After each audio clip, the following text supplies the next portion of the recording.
Assalamualaikum warahmatullahi wabarakatuh. Halo semuanya, perkenalkan nama saya Yuliana Rahmi Salsabila dengan NIM 23040401282 dari Prodi Akuntansi Universitas Maritim Raja Ali Haji. Di video kali ini saya akan membahas mengenai sistem pengendalian internal, yaitu pengendalian internal kas di perusahaan PT Selaras Bumi Asri Manado.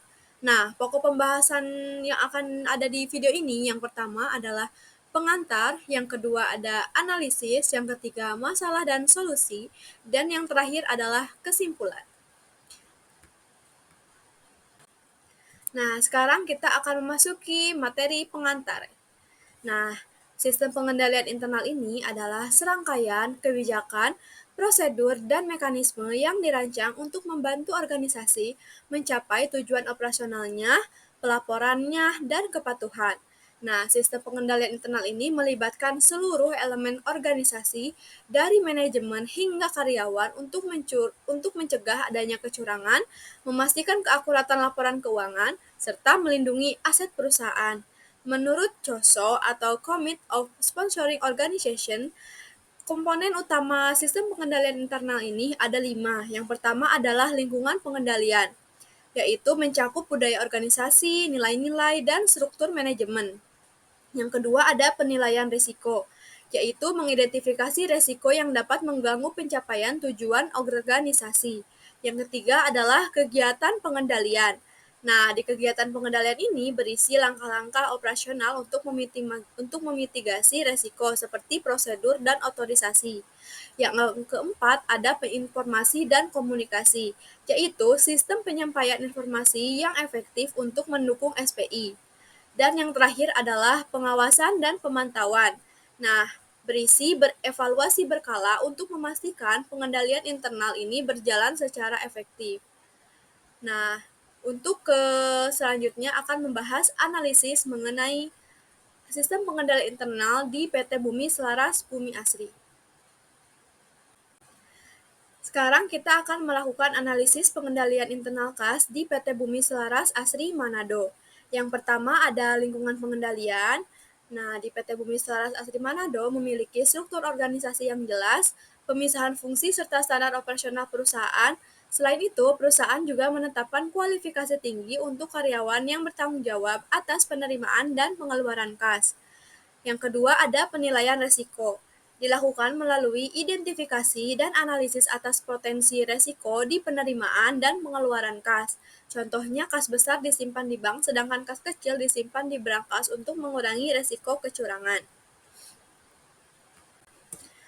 Selanjutnya, kita akan memasuki kegiatan pengendalian.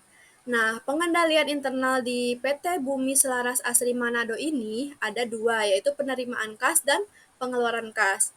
Nah, seperti yang ada di layar, flowchart untuk penerimaan kas ini ada 3 bagian atau 3 fungsi. Yang pertama adalah admin sales, yang kedua staffnya, dan yang terakhir bagian akuntansi.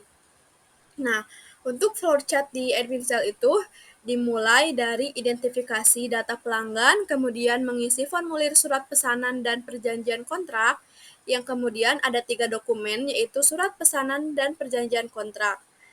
Nah, untuk dokumen pertama itu kita buat menjadi surat tagihan dan melakukan penagihan kepada pelanggan. Nah, untuk yang keduanya itu ada di bagian staf, yaitu membuat daftar tagihan dan surat tagihan, yang kemudian muncul lagi surat tagihan, yang kemudian menerima tagihan dan pelanggan, kemudian mengisi TTS, yang selanjutnya akan mengisi bukti setor bank, dan bukti setor bank tadi akan kita setorkan kepada bank, dan kita akan melihat dari mutasi rekeningnya. Yang terakhir adalah di bagian akuntansi, yang tadi itu ada mutasi rekening, bukti setoran bank, dan dokumen TTS itu kita akan lakukan verifikasi data untuk bukti penerimaan banknya. Kemudian, bukti penerimaan bank ini akan dicatat di jurnal penerimaan kas. Nah, seperti yang sudah kalian lihat di contoh, ada contoh bukti dokumen atau bukti transaksi dari penerimaan kas. Nah, ada bukti kas masuk, untuk tanggal 5 November 2024 sebesar Rp100 juta, yang mana berisi akun kas bank, PPh final badan yang ditangguhkan, uang muka penjualan, PPN keluaran, dan PPh final badan yang terutang, yang diterima dari Pak Rudi atas penerimaan atas penjualan rumah atau ruko. Nah, bukti kas masuk yang kedua ini ada bukti dari penerimaan pelunasan listrik pada tanggal 11 November 2024 yang berisi kas bank, pendapatan listrik, dan PPN keluaran. Nah, tadi sudah kita lihat dokumen transaksinya, kemudian dokumen tadi kita catat di Jurnal Penerimaan Kas PT Bumi Selaras Asri Manado untuk bulan November tahun 2024. Tanggal 5 kita catat bank didebit sebesar Rp100 juta, PPh final badan yang ditangguhkan sebesar Rp20 juta, uang muka penjualan sebesar Rp100 juta, PPN keluaran Rp10 juta, dan terakhir PPh final badan terutang Rp10 juta. Kemudian untuk tanggal 11, bank didebit sebesar Rp15 juta karena kita menerima pendapatan listrik, yang kemudian pendapatan listriknya kita kreditkan sebesar Rp13.500.000, dan PPN keluarannya kita juga kreditkan sebesar Rp1.500.000, yang kemudian total penerimaan kas pada bulan November 2024 adalah Rp135 juta.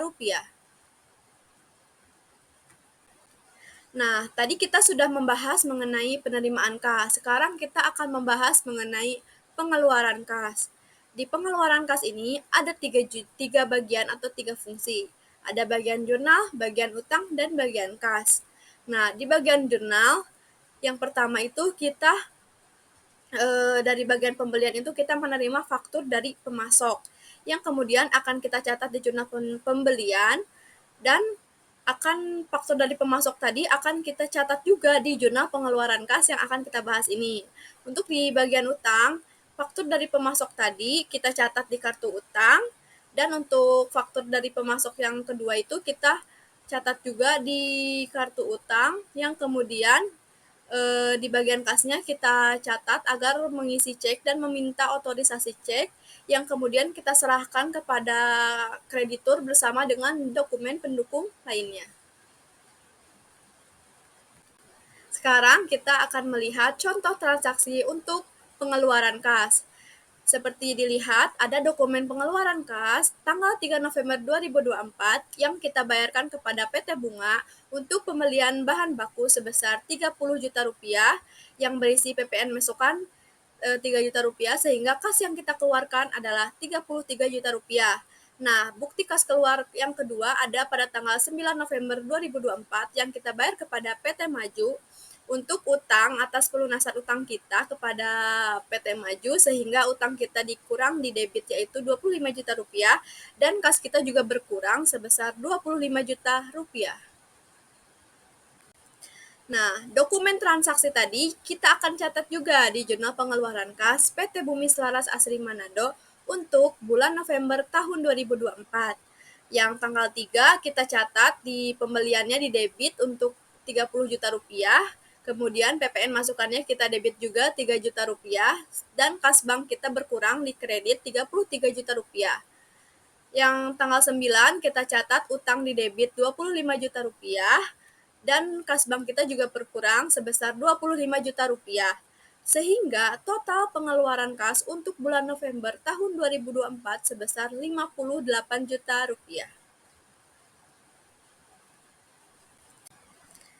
Analisis selanjutnya adalah informasi dan komunikasi. PT Bumi Selaras Asri Manado memastikan setiap transaksi kas dicatat secara akurat dan menghasilkan informasi yang relevan bagi manajemen serta pihak eksternal seperti investor. Untuk analisis yang terakhir adalah pengawasan dan pemantauan. Pemantauan ini dilakukan secara rutin untuk mengevaluasi sistem pengendalian internal kas.